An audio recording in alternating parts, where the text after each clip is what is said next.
Congressman Bowman, we've had a lot of reporting about the difficulty to get vaccine around the country in different places, but we know that the public housing in America is always, wherever it is, kind of a city within the city. It is a separate place that is often not reached by all sorts of public policy. What can you tell us about what's happening in the delivery of vaccine in public housing in your district in New York City? Well, number one, we don't have enough. New York State is receiving 300,000 vaccines a week. That is not nearly enough for a state as large as New York. So we need more vaccinations, number one. Number two, we need to make sure those vaccines are getting to communities that are most vulnerable. As you mentioned, our public housing.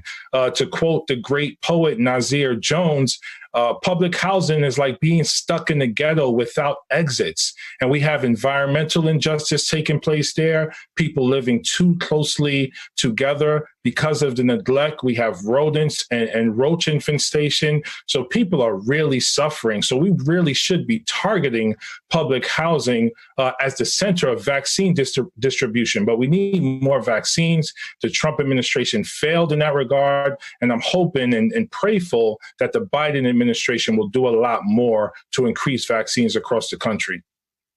I want to get your reaction to one of the president's orders today, this to the Justice Department saying, do not renew any more contracts for private prisons in the federal system. That got a big reaction when the president did that today. So bravo once again, President Biden. Again, this was a huge step.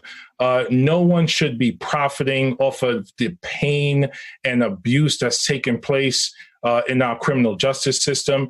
But again, it's a first step. We have to do a lot more in terms of criminal justice reform and police reform. We need to pass the George Floyd Justice in Policing Act. We need to end qualified immunity. We need to legalize marijuana, end cash bail, end solitary confinement, and look for alternatives to incarceration. We have so many people in prisons right now because of drug offenses or because they were addicted to a substance. That doesn't deserve prison. That deserves treatment. So we need alternatives so that we can reform our entire prison industrial complex. But today, absolutely, dealing away with private prisons. We also now have to deal with the for-profit motive that exists within our federal prisons and jails, because for-profit motives continue to exist there as well. So we have to do more.